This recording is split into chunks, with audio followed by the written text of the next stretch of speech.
Juan, y te ves. Muy buenos días para todos. Mi nombre es Yolima Méndez, presidenta de la Fundación Colombiana de Leucemia y Linfoma, y les damos la bienvenida a este tercer webinar de un ciclo de webinars que estamos haciendo en el marco de nuestra campaña COVID-19 Cáncer 20. El objetivo de estos espacios es brindar información relevante a pacientes con cáncer en el marco de esta pandemia mundial. El día de hoy hablaremos sobre esos posibles cambios que algunos pacientes, no todos, podrían tener eventualmente en sus protocolos de tratamiento. Para eso tenemos un invitado muy especial que ya más adelante les voy a presentar.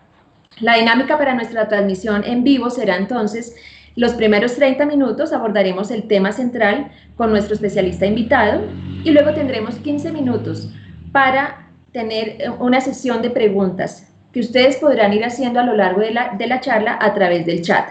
Si algunos pacientes no tienen suscripción al canal de Twitch y no logran hacer sus preguntas por el chat, no se preocupen, pueden hacerlas también al WhatsApp de la Fundación 321-475-7017. Este número también estará escrito en el chat de esta transmisión. Vamos a estar entonces muy pendientes de sus preguntas y bueno, no siendo más, quiero darle la bienvenida a nuestro invitado de hoy, el doctor Humberto Martínez. Él es médico cirujano, médico internista, especialista hemato-oncólogo y epidemiólogo, quien actualmente es el jefe de la Unidad de Hematología y Trasplante de Médula Ósea del Instituto Nacional de Cancerología. También es miembro de la Junta Directiva de la Asociación Colombiana de Hematología y Oncología. Doctor Humberto Martínez, bienvenido. Muchas gracias por aceptar nuestra invitación. Muchísimas gracias, Yolima. Un abrazo grande. Es importante pues que compartamos estos espacios. Usted tiene la palabra, doctor. Gracias. Listo, muchas gracias. Bueno.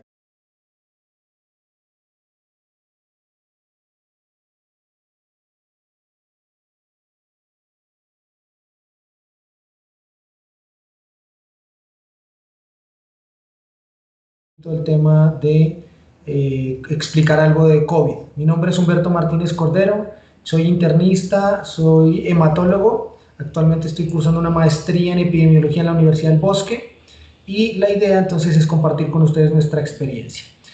¿Qué es el coronavirus? El coronavirus es una enfermedad viral que corresponde a un grupo de enfermedades que están, digamos, caracterizadas dentro de los coronavirus ya conocidos.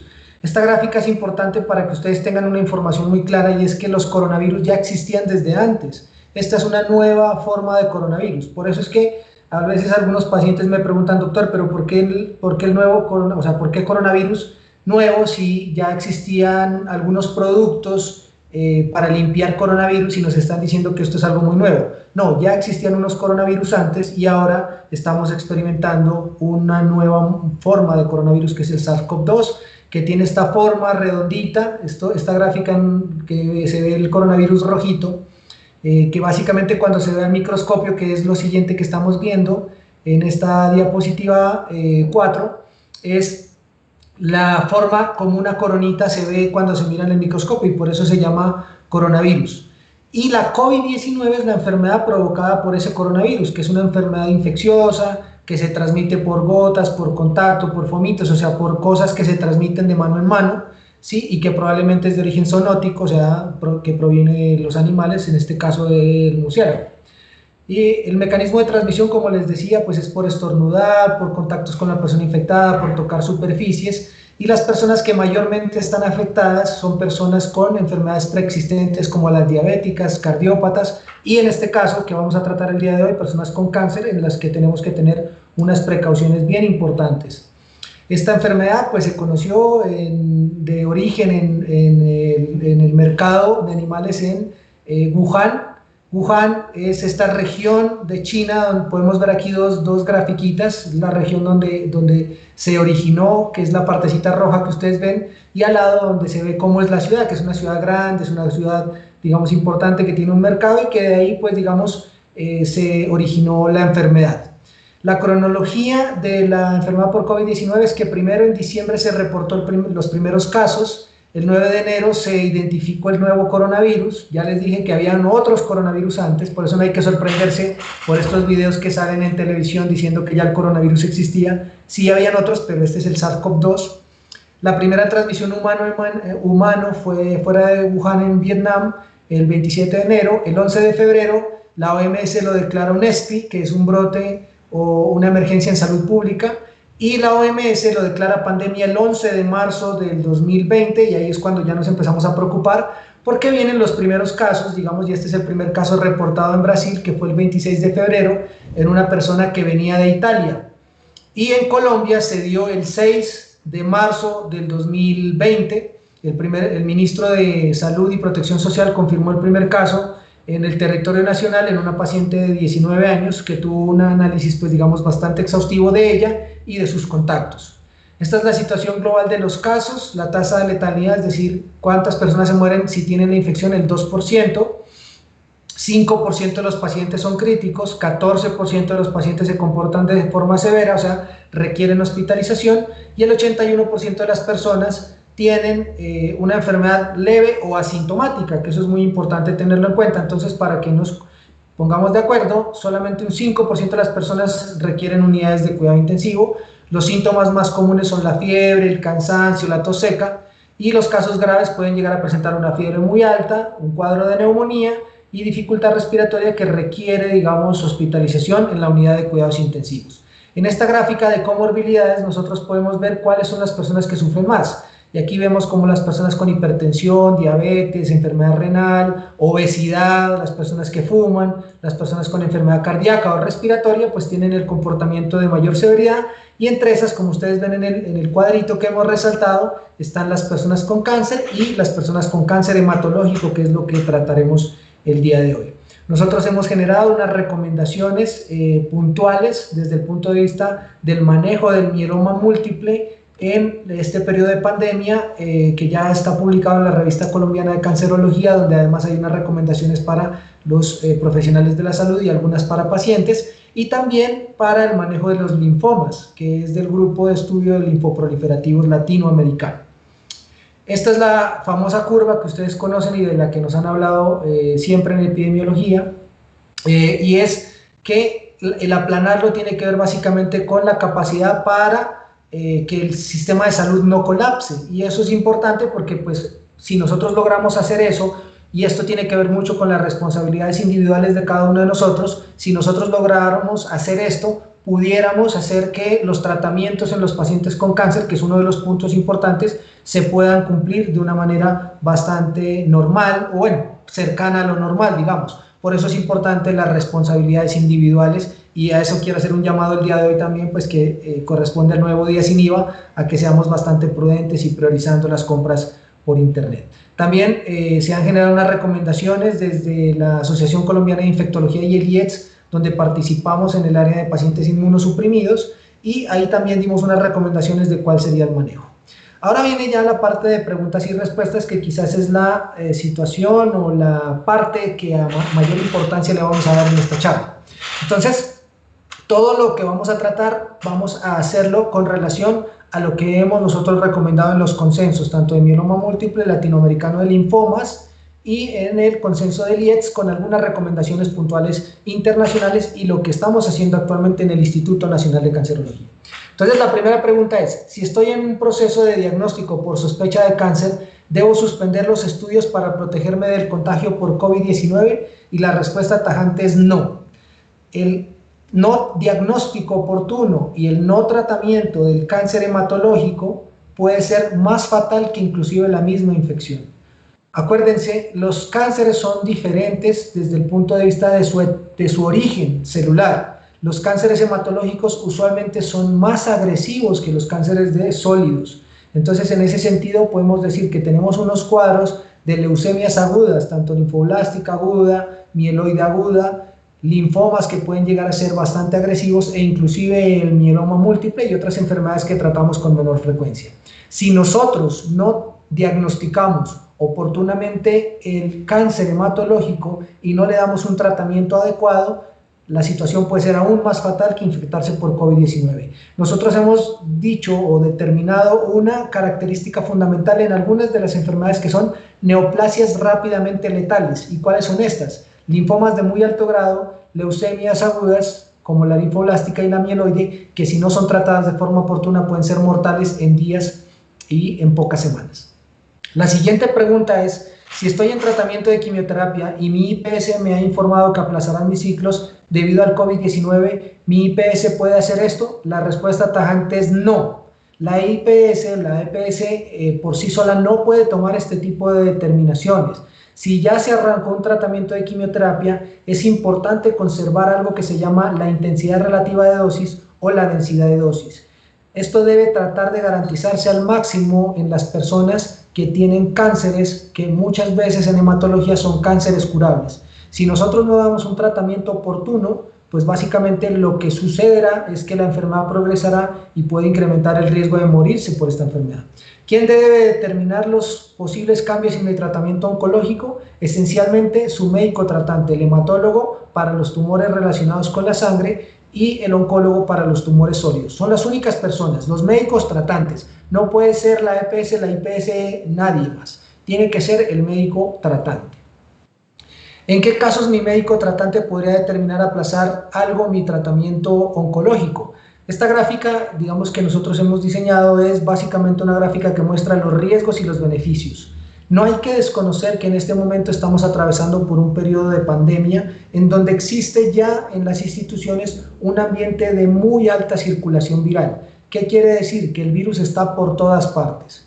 Entonces hay que sopesar riesgo-beneficio. El beneficio de la quimioterapia curativa hay que seguirlo manteniendo y preservando a toda costa. Cuando uno sospecha que puede haber un riesgo en materia de infección por coronavirus y que el beneficio de la quimioterapia no lo supera, uno quizás podría tomar la decisión de suspender, aplazar, diferir algunos tipos de terapia. Pero en esto quiero ser muy categórico y decir algo. La mayoría de terapias se tiene que mantener, porque la mayoría de terapias que nosotros damos son para controlar e inclusive muchas veces curar las enfermedades. Entonces, en este sentido, el beneficio supera los riesgos para el control de la enfermedad. En esa materia tenemos que decir que pocas veces los riesgos superan a los beneficios y en ese sentido somos los hematólogos los que tendremos que controlar la posible postergación de los ciclos de quimioterapia e inclusive la interrupción. Tengo leucemia aguda y estoy en proceso de trasplante de médula ósea. Todo ha quedado suspendido por la pandemia actual, pero he sabido de otros pacientes que sí han logrado ser trasplantados. ¿De qué depende la decisión de seguir adelante o aplazar un trasplante? Bueno, nosotros hemos participado de algo que es el consenso de la Red Nacional de Trasplantes desde el Instituto Nacional de Cancerología y hemos dejado unas pautas muy claras. En materia de leucemias agudas, el beneficio del trasplante supera de lejos el riesgo de la infección. Por tanto, en las instituciones que tienen la oportunidad de controlar los contagios y de tener unas rutas absolutamente claras para tratar a los pacientes, se aconseja que los pacientes deban ser trasplantados sin demora, una vez se ha alcanzado la respuesta. Pero tengo que decir también que existen unas instituciones en las cuales las rutas no se pueden garantizar y el riesgo de contagio de un trasplante alogénico y de la terapia inmunosupresora que sobreviene después es más alto. Por tanto, cada médico hematólogo, cada médico de trasplante debe tomar la decisión de que si el riesgo del trasplante supera el beneficio, el riesgo, estamos hablando de infección, se puede diferir de una manera absolutamente controlada. Cuando se presume que un paciente tiene bajo riesgo de recaer o bajo riesgo de progresar la enfermedad. ¿Qué estamos hablando? Por ejemplo, de los pacientes que con tratamiento solamente de quimioterapia alcanzan unos estados de respuesta absolutamente maravillosos, como lo es la enfermedad mínima residual negativa y cuando la enfermedad tiene un comportamiento de bajo riesgo. En ese sentido, uno puede decir que las leucemias agudas tienen menor riesgo de recaer y mayor riesgo de contagio, por tanto, se podría diferir el trasplante. ¿Quién debe tomar esa decisión? Básicamente, los médicos de trasplante, y eso debe ser absolutamente coordinado con el hematólogo y el paciente. Tengo linfoma y me encuentro en terapia de mantenimiento. ¿Mi terapia podría ser suspendida temporalmente por la pandemia? Sí. Esto sí tengo que decirlo con bastante importancia porque lo hemos hecho ya en muchos pacientes. ¿Qué sucede en la terapia de mantenimiento? La terapia de mantenimiento en algunos linfomas ha mejorado la supervivencia libre de progresión pero no la supervivencia global. ¿Qué quiere decir esto? Que es posible que la terapia de mantenimiento logre hacer que la persona dure más tiempo sin la enfermedad, pero no que logre hacer que la persona viva más tiempo con o sin la enfermedad. En ese sentido, las terapias que no prolongan la vida se han balanceado en términos de riesgo-beneficio para poder ser aplazadas o diferidas. ¿Por qué básicamente? Porque las personas que tienen una necesidad de acudir a los hospitales de forma frecuente hacen más posible que las personas se infecten con coronavirus. Entonces tenemos que decir que posiblemente ese riesgo de acudir frecuentemente a los hospitales para aplicarse la quimioterapia de mantenimiento hace que las personas con un sistema inmunológico absolutamente deprimido tengan la posibilidad de infectarse. Entonces se puede aplazar. ¿En qué casos es posible cambiar medicamentos endovenosos por medicamentos orales?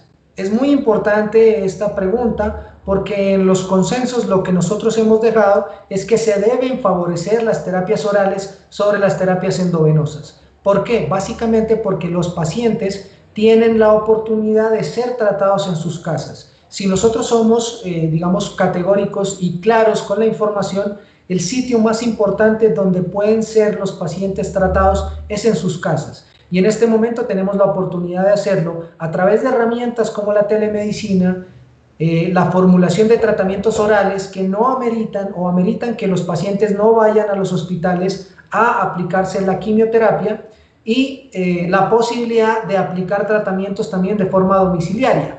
Cuando esto no es posible, es necesario adecuar los tratamientos a terapias estrictamente orales. En ese caso podemos decir, por ejemplo, que cuando no tengamos acceso a la dexametasona, pues la idea es que si se puede formular de forma oral, se formule de forma oral. Nosotros hemos dejado en el consenso del Grupo de Estudio Latinoamericano de Mieloma Múltiple que la dexametasona, si solamente tenemos disponibilidad endovenosa, pueda ser cambiada por prednisona. Y ustedes han visto que muchos pacientes en nuestra clínica de mieloma múltiple en el Instituto Nacional de Cancerología hemos cambiado la dexametasona endovenosa cuando no hay dexametasona oral por prednisona. Y esto es absolutamente viable y claro.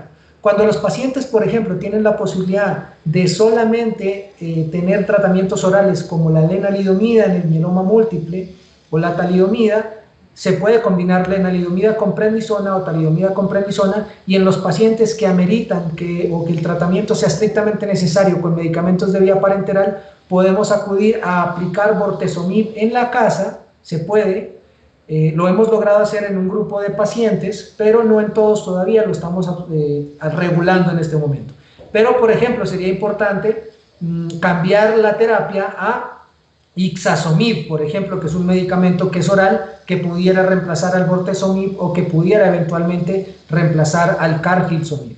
Entonces es importante tener en cuenta esto, no solamente para las terapias de tratamiento de mieloma múltiple, sino también en algunos tipos de linfoma, dependiendo del estadio y concertándolo con el médico tratante. La siguiente pregunta que vamos a tratar es: tengo LMC y desde que inició la cuarentena mis controles médicos se han llevado a cabo mediante videollamada. ¿Qué síntomas o signos ameritan una consulta presencial? Pues es importante entender que estos medicamentos inhibidores de tirosina sinasa como el imatinib, el dasatinib, el nilotinib han cambiado la historia natural de la enfermedad de la leucemia mieloide crónica. Por tanto, digamos que los pacientes se pueden mantener absolutamente estables durante meses, años, décadas inclusive, como lo han mostrado los estudios. Por tanto, digamos que la monitoría de los pacientes va en relación hacia qué tan controlada está la enfermedad. Una vez la enfermedad ha logrado controlarse, o sea, los pacientes han alcanzado la respuesta deseada desde el punto de vista citogenético molecular, o sea, que los exámenes empiecen a salir bien, que la enfermedad empezó ya a responder, los controles pueden llevarse de manera virtual, garantizándole a los pacientes que tengan su tratamiento hasta por 6 meses. La recomendación que dejamos en el consenso colombiano que se hizo con la Asociación Colombiana de Infectología y el IETS, el Instituto de Evaluación de Tecnologías en Salud, dejó absolutamente claro que las formulaciones de estos medicamentos se pueden hacer hasta 6 meses. Es importante también que las EPS entiendan esto. para que no hagan que las personas vayan hasta las instituciones, hasta las EPS a reclamar los medicamentos. En muchos otros países se ha establecido la estrategia de enviar los medicamentos incluso de manera domiciliaria. Cuando esto no sea posible, pues, y la EPS todavía no haya entendido este concepto del manejo de las enfermedades de forma virtual, se puede hacer, o lo que se debería hacer es enviar a un familiar a reclamar los medicamentos para que la persona que está con la enfermedad no sufra, digamos, de la posibilidad de infectarse. Entonces, en ese sentido, tenemos que decir que es importante tener en cuenta esto. ¿Qué síntomas hacen necesario que una persona con leucemia mieloide crónica deba asistir al hospital? Casi que el 95% de los pacientes actualmente los estamos viendo de forma virtual. Muy poquitos pacientes que no han alcanzado respuesta o que mantienen unas respuestas, digamos, de alguna manera que ameriten una evaluación presencial, los estamos viendo, pero son muy poquitos. Pero si una persona llega a presentar sintomatología nueva, por cualquiera que sea, debe comunicarse inicialmente con su médico hematólogo a través de una llamada o de forma virtual y comunicarle estos síntomas que está experimentando, y es el hematólogo el que le tiene que decir si tiene que ir a consultar a la consulta presencial. Porque también es importante entender que en este momento los servicios de urgencias tienen una alta circulación viral y es posible que pueda haber algún tipo de contagio si no se tiene importante. Estos síntomas que estamos hablando entonces son fiebre, malestar general, dolor óseo, imposibilidad para comer, sudoración, de pronto si viene perdiendo peso rápidamente, digamos, son los síntomas que uno debería tener en cuenta para poder consultar o para poder comunicarle. Pero la estrategia que estamos utilizando actualmente es que los pacientes tengan la posibilidad de comunicarle a su médico hematólogo a través de una llamada telefónica o de una consulta virtual si se amerita, porque hay muchos síntomas que no ameritan que haya una consulta presencial y correr los riesgos de ir hasta el hospital. ¿Algunas cirugías programadas podrían ser pospuestas por mi seguridad? Claro que sí. Las cirugías electivas en este momento tienen la posibilidad o tienen la oportunidad de diferirse para reducir los riesgos.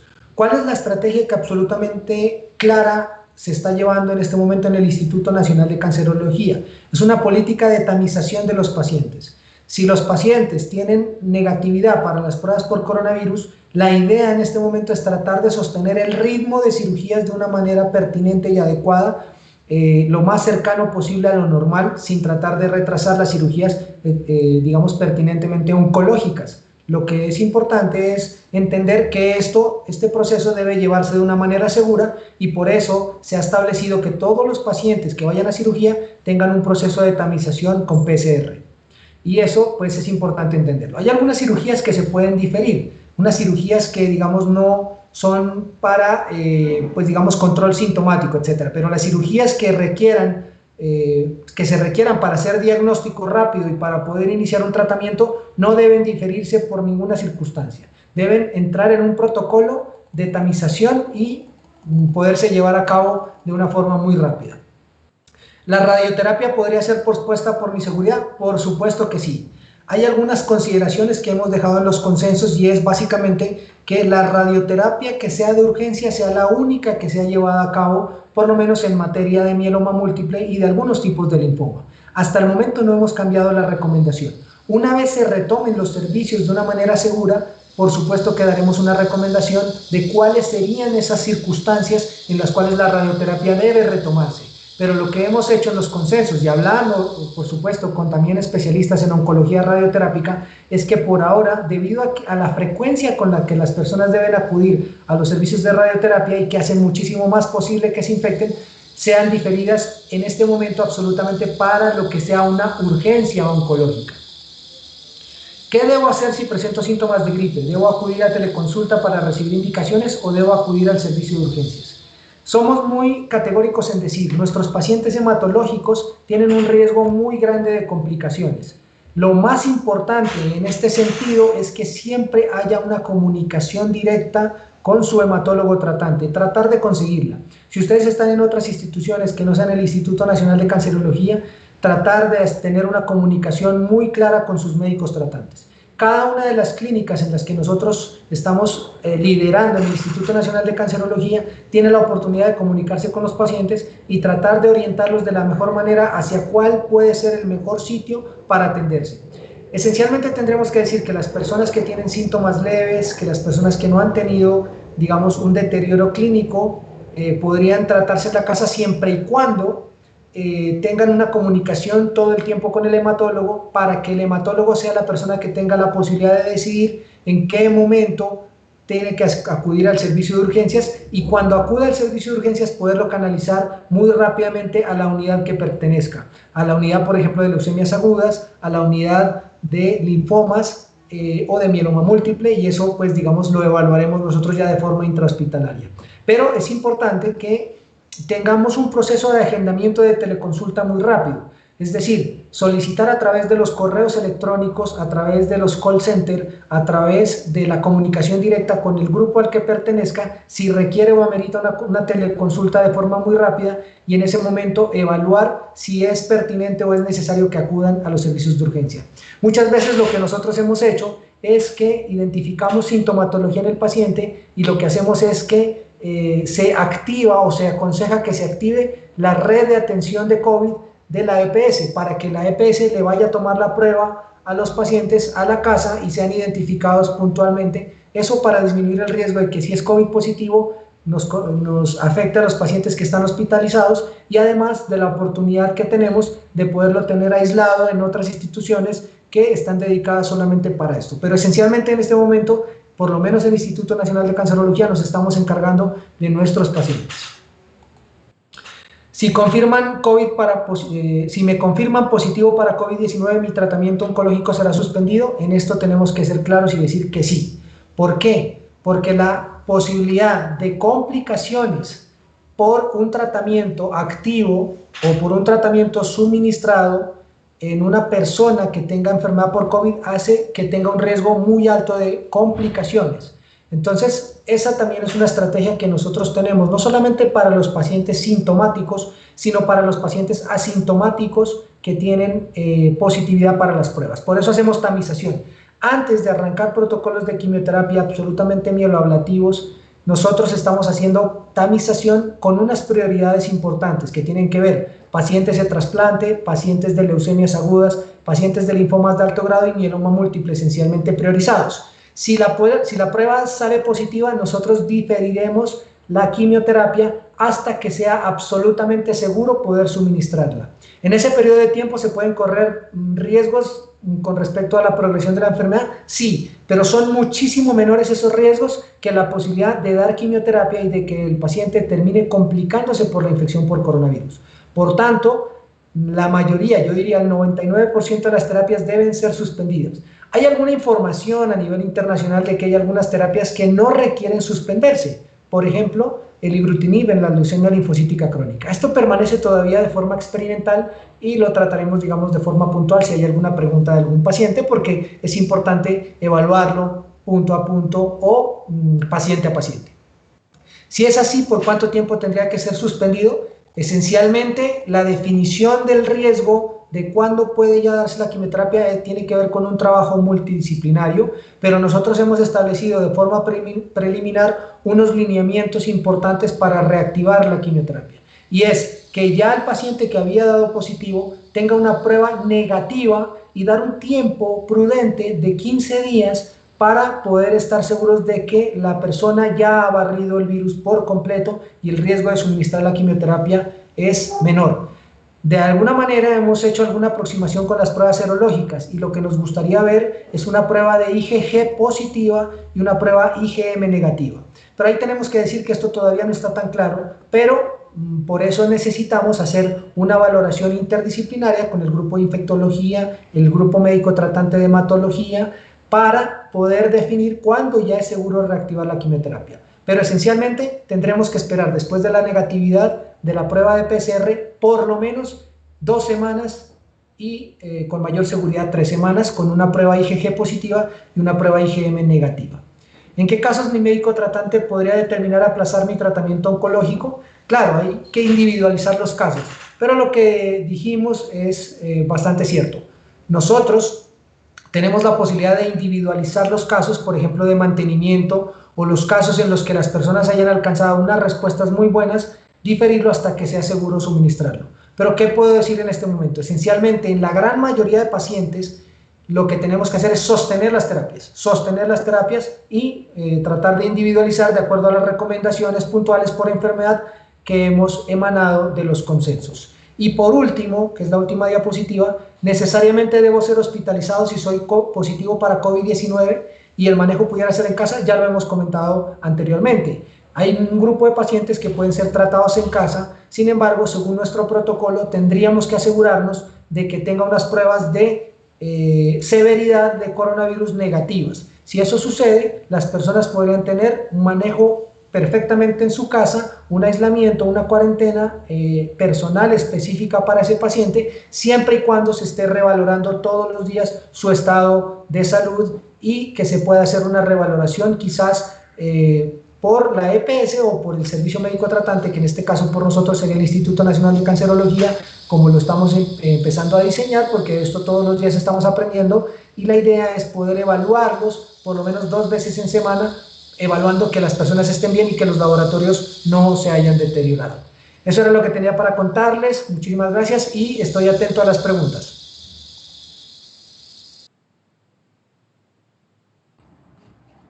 Doctor Humberto, muchísimas gracias por sus recomendaciones para los pacientes con cáncer. Le recordamos a los pacientes que estamos hablando con el doctor Humberto Martínez, especialista hemato-oncólogo del Instituto Nacional de Cancerología, quien nos ha dado unas recomendaciones muy importantes para pacientes en tratamiento activo que posiblemente estén preocupados porque en estos tiempos de pandemia a lo mejor han tenido algún cambio en su protocolo de tratamiento. Entonces tenemos algunas preguntas, doctor. Voy a empezar con la primera. Sí, señor. La primera pregunta es de Janet Gómez, una paciente de 56 años diagnosticada con una leucemia linfoblástica aguda, y nos dice que en el mes de junio no pudo realizar su quimioterapia debido a un brote de COVID en la IPS tratante. Su pregunta es, ¿qué implicaciones podría tener esto para su salud, el no haber realizado la quimioterapia en el momento en el que tenía que realizarla?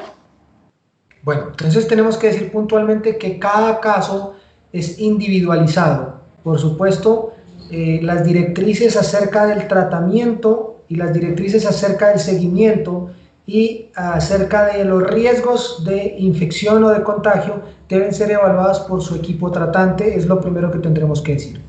Por lo que nosotros logramos dilucidar de la pregunta, existe un brote en la unidad donde está siendo tratada. Sin duda alguna, el riesgo de tratarse en esa unidad, en esa IPS, supera los beneficios de consolidar la quimioterapia para leucemia linfoblástica aguda.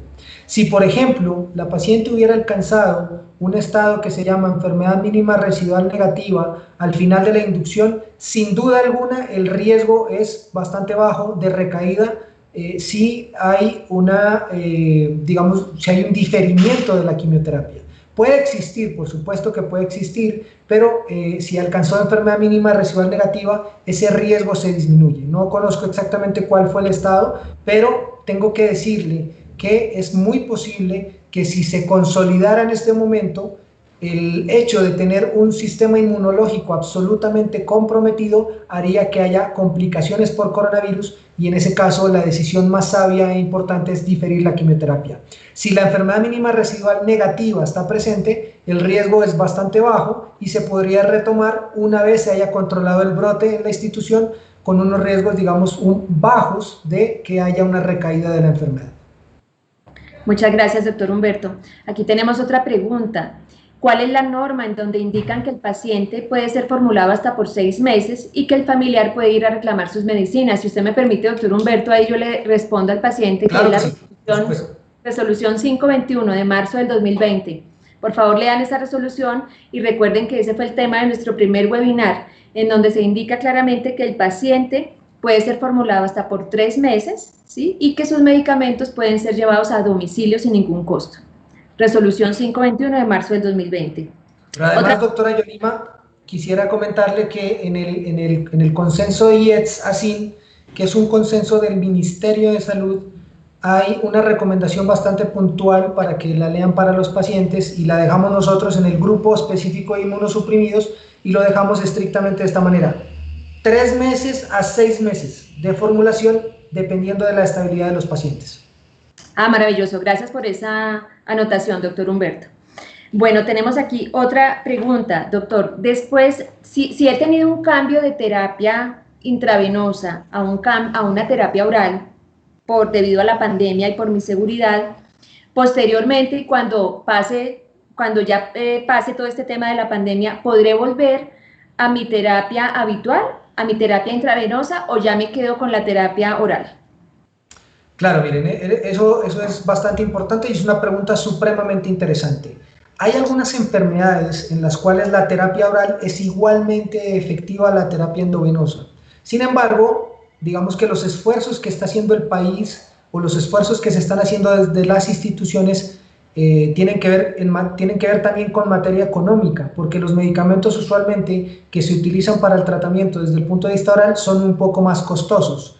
Entonces, no quiere decir que no sean igualmente efectivos. Pueden llegar a ser igualmente efectivos, lo que sucede es que son o podrían ser un poco más costosos, y en ese sentido tendríamos que decir que si ya el tratamiento se puso de manera oral y es igualmente efectivo por lo que hemos logrado dilucidar de los estudios clínicos, la recomendación más importante es quedarse con la terapia oral porque es igualmente efectiva. Ahora habría que evaluar caso a caso o punto a punto. En mieloma múltiple, por ejemplo, tendremos que decir que el ixazomib es igualmente efectivo desde el punto de vista terapéutico a utilizar carfilzomib o a utilizar bortezomib, que son medicamentos por vía parenteral. Perfectamente en las recomendaciones dejamos que puede ser cambiada a terapia oral ixazomib.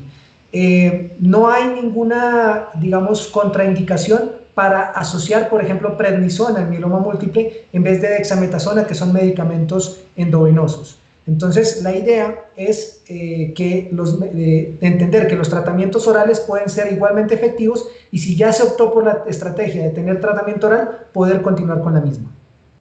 Muchísimas gracias, doctor Humberto. Mónica nos pregunta, ¿tiene leucemia mieloide crónica? ¿Falló a todos los medicamentos, a los inhibidores de tirosina quinasa, se me olvidó el término, y desde luego le han indicado un trasplante de médula ósea? Debido a la pandemia, su trasplante fue aplazado. Ella sufre de una fatiga crónica que le produce tos. A raíz de la tos, su médico pensó que podía tener COVID. Le ordenaron la prueba, pero su prueba salió negativa. Ella insiste en que la tos es crónica y que se debe a la fatiga que ella tiene. Está con temor porque tiene una leucemia mieloide crónica y en este momento está sin tratamiento. ¿Qué podemos decirle a esta paciente, doctor?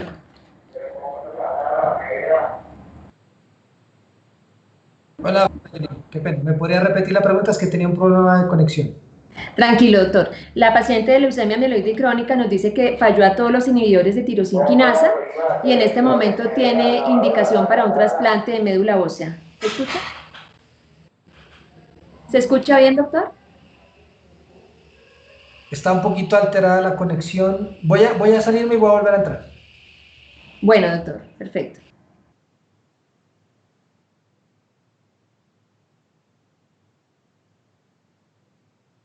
Bueno, vamos a esperar a que el doctor Humberto Martínez se reconecte con nosotros y mientras tanto invitar a todos los pacientes a que nos sigan en nuestras redes sociales. Recuerden que en nuestra página de Facebook nos encuentran como Funcolombiana de Leucemia Linfoma. Nuestra página web es www.funleucemialinfoma.org. Allí encuentran información sobre esta campaña y todos los videos y materiales que hemos sacado para ustedes. En Instagram nos encuentran como Funcolombiana y siempre estamos actualizando y poniendo información bastante útil y de interés para todos ustedes. Vamos a ver si ya tenemos de nuevo al doctor Humberto para responder las siguientes preguntas. Listo. ¿Cómo es la pregunta, doctora? Qué pena. Doctor, entonces repito la pregunta. Una paciente de leucemia mieloide crónica que hizo falla a todos los inhibidores de tirosina quinasa, tiene ahora indicación para un trasplante de médula ósea. Sin embargo, ella expresa preocupación porque en este momento está sin tratamiento y tampoco está en un proceso para trasplante debido a la pandemia. Le fue suspendido este proceso. Ella indica además que sufre de una fatiga crónica que le produce tos. A raíz de esto, su médico sospechó que podía tener COVID, le tomaron la prueba, pero su prueba salió negativa. Aún así no la han querido atender por temor a que pueda tener COVID. Ella insiste en que su tos no se debe a COVID, sino a una fatiga. ¿Qué podemos decirle a esta paciente de leucemia mieloide crónica que está sin tratamiento en este momento y que necesita un trasplante de médula ósea? Bueno, absolutamente claro el cuadro clínico de ella. Tiene fallo a varios inhibidores de tirosina sinasa, por lo tanto, la indicación de trasplante es absolutamente clara, ¿sí? Digamos que en esa materia la idea es evaluar, por supuesto, el riesgo del trasplante, pero si lo han considerado es por supuesto viable. ¿Qué nosotros hemos logrado dilucidar? Los pacientes no pueden tener interrupciones del tratamiento, porque si hay una interrupción del tratamiento, la posibilidad de progresión rápida de la enfermedad es bastante importante. Por tanto, la recomendación puntual sería retomar su tratamiento con inhibidores hasta que pueda ser llevado a trasplante. El trasplante en este sentido es prioritario, porque cuando hay fallo a varios inhibidores de tirosina sinasa, se tiene muy poquito tiempo realmente para poder llevarse a trasplante. Ahora bien, la prueba de COVID sale negativa. Recordemos que hay un grupo de pacientes en los que la prueba podría salir negativa por la sensibilidad. La sensibilidad de la prueba no es del 100%, pero si ya tiene una prueba negativa, la probabilidad de tener coronavirus es bastante bajita. Por tanto, sí debe acudir a una consulta, por lo menos por telemedicina, teleorientación, para poder evaluar la posibilidad de retomar su tratamiento, de formularle los medicamentos a través de esta vía virtual para que pueda reclamarlos, reiniciar y pues con toda seguridad podría decirle que la prueba negativa hace que el riesgo sea muchísimo más bajo y poder adelantar el proceso dependiendo de las condiciones de la institución donde vaya a ser trasplantada. Si tiene unas rutas absolutamente claras y controladas con respecto a COVID, puede ser trasplantada sin problema. Muchísimas gracias, doctor Humberto, muy clara su explicación. Tenemos unas dos últimas preguntas. Una es de Humberto, un tocayo suyo, doctor, que nos dice: doctor, ¿es recomendable en estos momentos salir a trabajar si el médico ya me dio de alta y ya después de haber hecho todo el proceso de trasplante de médula ósea? Pues realmente, ¿la fecha del trasplante fue cuándo? No nos dice aquí el paciente, doctor. Bueno, mire, hay un estudio, nosotros de esto estamos aprendiendo todos los días, pero es importante tener en cuenta que las personas con neoplasias hematológicas, independientemente del momento en el que hayan sido diagnosticadas o tratadas, tienen un riesgo incrementado de complicaciones. En ese sentido, hay un estudio supremamente grande que habla sobre varios grupos de pacientes, los que fueron diagnosticados en el primer año, los que son diagnosticados en el primero al año 4 y los que han sido diagnosticados 5 años antes. Todos los grupos todos son grupos de riesgo. Por supuesto que los que tienen la enfermedad controlada por encima de 5 años tienen un riesgo alto, pero no es tan alto como el que tiene el diagnóstico reciente o está en tratamiento activo. Por tanto, hay que, con base en este estudio, que es un estudio bastante grande, tomar la decisión con su hematólogo tratante, evaluar este estudio, mostrar estos datos y decir que quizás, dependiendo del riesgo de contagio que tenga, debería tener una incapacidad. Si, por ejemplo, tuviera que tratar con personas todo el tiempo. Ahora bien, si el trabajo al que tiene que dedicarse es un trabajo que tiene aislamiento, o un trabajo que, por ejemplo, puede realizar por teletrabajo, no necesitaría incapacitarse. Pero si tiene que, si digamos la enfermedad, por ejemplo, o el trasplante fue desarrollado durante el último año, el riesgo es bastante alto de complicaciones y por tanto consideraríamos que en este sentido sí tendría que tener una incapacidad. Gracias, doctor Humberto. Consuelo Piñeros, paciente de linfoma no-Hodgkin, nos pregunta: tenía mi aplicación, supongo que se está refiriendo a la quimioterapia, en el mes de abril y me la suspendieron. Me mandaron a control hasta el mes de agosto con exámenes. Ella está preocupada porque cree que es mucho tiempo sin un control y sin su aplicación. Cuando ella dice aplicación, yo vuelvo y supongo, doctor, que está hablando de su quimioterapia. ¿Qué podríamos decirle a Consuelo, paciente de linfoma no-Hodgkin? Bueno, entonces la idea aquí es dilucidar en qué momento del tratamiento se encuentra. Si está en un tratamiento de tratar de alcanzar la remisión de la enfermedad, o sea, el tratamiento inicial que son esencialmente los primeros ciclos de quimioterapia. Podemos hablar de un estándar de 6 ciclos, para decirlo en la mayoría de pacientes, no deben ser suspendidos bajo ninguna circunstancia. Si ya se encontrara, por ejemplo, en la fase de mantenimiento, no habría ningún problema con interrumpir la terapia, por ejemplo, en un linfoma folicular o en otros tipos de linfomas, por lo que ya hemos explicado con antelación, que es que el beneficio en este momento está superado por el riesgo de contagio. Pero si no ha alcanzado el número suficiente de ciclos para alcanzar una respuesta que se presuma va a ser duradera, no debería interrumpir la quimioterapia. Tendríamos que saber en qué momento del tratamiento se encuentra, si está arrancando o si ya está en fase de mantenimiento. Si está en fase de mantenimiento no le vería ningún problema diferirla, pero si está en la fase en la cual se intenta hacer que el tumor desaparezca, por supuesto que sería contraproducente pararla. Perfecto, doctor.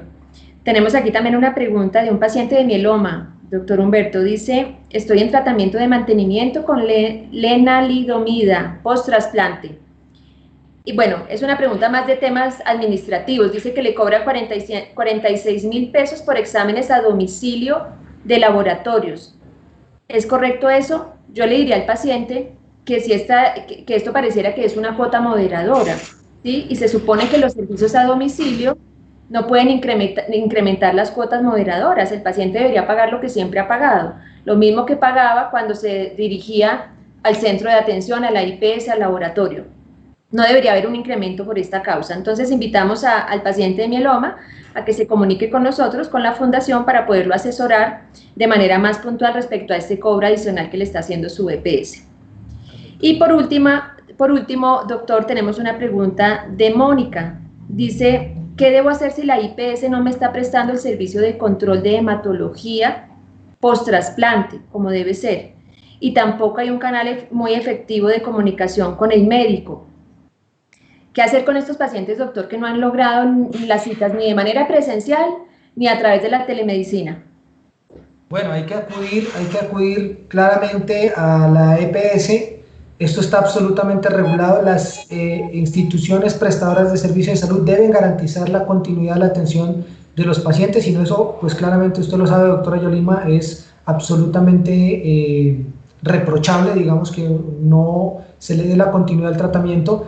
La oportunidad de controles se puede hacer por vía virtual. En este momento existe la posibilidad de, digamos, el gobierno flexibilizó un poco los requerimientos para poder hacer telemedicina, teleorientación o telemedicina interactiva, y esto hay que tenerlo absolutamente claro. Se puede hacer por teleorientación, es decir, no es sino una llamada telefónica para que los pacientes tengan la oportunidad de comentar cuál es el estado de su enfermedad, cuál es el estado de su tratamiento a los pacientes, a los médicos tratantes, en este caso a los hematólogos, para que se pueda revisar la historia clínica en contacto con el paciente telefónico y poder decirle que tiene que tener continuidad de su tratamiento. Por tanto, yo invitaría también en este caso a que se comunicaran con la fundación para que lo puedan asesorar en materia de lo que tiene que ver con la consecución pronta de su cita. De acuerdo, doctora. Además, a veces lo que pasa es que los pacientes están mal asegurados, no tienen una buena EPS y de ahí parten todos los problemas. Entonces, también una recomendación importante para los pacientes es busquen estar bien asegurados. Hay buenas EPS que están dando buena respuesta a los pacientes, que están siendo oportunas, que tienen mejores canales de comunicación para con sus usuarios, y creo que esas son las EPS que debemos buscar como usuarios del sistema. Bueno, agradecemos a todas las personas que participaron en esta transmisión en vivo hoy y que escucharon al doctor Humberto Martínez, especialista hematólogo del Instituto Nacional de Cancerología. Hoy ustedes, pacientes, son personas mejor informadas, que seguramente con mayor vehemencia van a poder exigir el cumplimiento de sus deberes y derechos en salud. Son pacientes que tienen mayor conocimiento y que van a poder velar por una atención más integral y oportuna para sus procesos de tratamiento oncológicos. Cualquier información adicional que necesiten, por favor no duden en comunicarse con la fundación, a nuestros canales, a nuestros teléfonos. Ustedes tienen ya nuestro WhatsApp, que fue anotado en el chat de esta transmisión. Pueden también visitar nuestra página web www.leucemialinfoma.org. Y bueno, doctor Humberto, agradecerle a usted de manera muy especial que nos haya acompañado en esta transmisión en vivo y que haya aclarado todas las dudas de los pacientes en torno a este tema tan importante.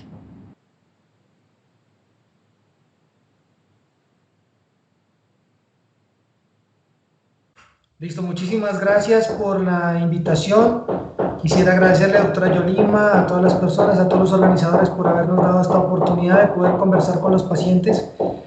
Una última situación que quisiera comentar es, por favor, los elementos de protección personal, una adecuada utilización, el tapabocas. Nosotros hemos tenido que utilizar unas estrategias para educar a las personas algo jocosas, pero nos han servido, con refranes, con situaciones, pero esencialmente lo que queremos decirle, nosotros estamos acostumbrados, los que estamos trabajando en eso y los que, digamos, son pacientes o hemos sido pacientes de hematología, a cuidarnos demasiado. En ese sentido, tendremos que también tener una responsabilidad enorme tratando de expresarles a las otras personas cómo deberían, por supuesto, lavarse las manos, cómo utilizar el tapabocas que tiene que ser con la nariz, el distanciamiento social al que estamos acostumbrados también. Entonces, en ese sentido, también es una responsabilidad de nosotros como pacientes educar a las otras personas porque hemos tenido la oportunidad de tener ese tipo de educación en cuanto a la protección personal. Muchísimas gracias a todos. Doctora Yolima, muchísimas gracias por esta oportunidad y quedo atento a cualquier pregunta que pueda surgir a través del correo electrónico o a través de la Fundación. Doctor Humberto, muchísimas gracias, que tenga un feliz resto de día. Y lo que usted dice me da pie para invitar a los pacientes a que nos acompañen a nuestro último webinar, que será el próximo viernes 10 de julio a las 2 de la tarde, con una invitada de lujo también, la doctora Fernanda Fernández del canal Caracol. Y ella justamente estará allí en vivo con nosotros para explicarnos y aclarar todas las dudas que todavía tienen los pacientes frente al uso de esos elementos de bioseguridad, porque a pesar de que los medios de comunicación todo el tiempo nos hablan de esto, nosotros percibimos que todavía existe mucha confusión frente a cosas tan elementales como, por ejemplo, el uso de los guantes, si es conveniente o no, cuál es la función de la careta de protección, el uso del alcohol para desinfectar la ropa, en fin, son muchas preguntas y ella va a estar con nosotros el próximo viernes a las 2 de la tarde, muy puntual, para conversar con nosotros sobre este tema tan importante. Nuevamente, gracias a todos. Los dejo con este corto video que resume muy bien el tema que tratamos el día de hoy. Gracias y un cordial saludo para todos. Si eres paciente con cáncer, ten en cuenta las siguientes recomendaciones dadas por la Asociación Colombiana de Hematología y Oncología frente a posibles cambios en tu tratamiento en el marco de la pandemia por COVID-19. Debes saber que cualquier cambio en tu tratamiento debe ser evaluado de manera individual por tu médico tratante. Él es quien debe evaluar el riesgo-beneficio de ajustar o postergar algo durante la pandemia y, en concordancia con esto, realizar las modificaciones a los esquemas de tratamiento que considere pertinentes. Trata de minimizar al máximo las visitas al centro hospitalario. Utiliza la teleconsulta en los casos que sea posible. Es recomendable que se te formulen tratamientos para el mayor tiempo posible. Es así como se deberían emitir órdenes para 3 meses de tratamiento en aquellos pacientes de manejo crónico que requieren medicamentos ambulatorios. Se debe dar prioridad al uso de medicamentos orales sobre medicamentos endovenosos. Siempre que esto sea posible, el médico tratante hará el cambio. Algunas cirugías oncológicas que no son urgentes podrían ser postergadas previa evaluación riesgo-beneficio del médico tratante. Se recomienda suspender terapias de mantenimiento, es decir, aquellas terapias que están destinadas a evitar que la enfermedad reaparezca. Así, si la enfermedad está controlada y el mantenimiento implica que tengas que asistir a la clínica, probablemente será suspendido por tu seguridad. Si eres un paciente que se encuentra en proceso de trasplante de médula ósea, los médicos especialistas evaluarán cada caso de manera individual. Hacer este procedimiento en tiempos de pandemia podría ser más riesgoso para el paciente que no hacerlo. Para asistir al centro de atención y sala de quimioterapia, puedes hacerlo máximo con un acompañante mayor de edad. Sin embargo, algunos centros de atención pueden tener mayores restricciones, por lo que debes verificar directamente con tu IPS. Es importante que en este momento trates de posponer las cosas que no son indispensables. ¿Qué sí es indispensable? Continuar con tu tratamiento oncológico y tus controles. Recuerda que el cáncer sin tratamiento es más grave que el mismo COVID-19.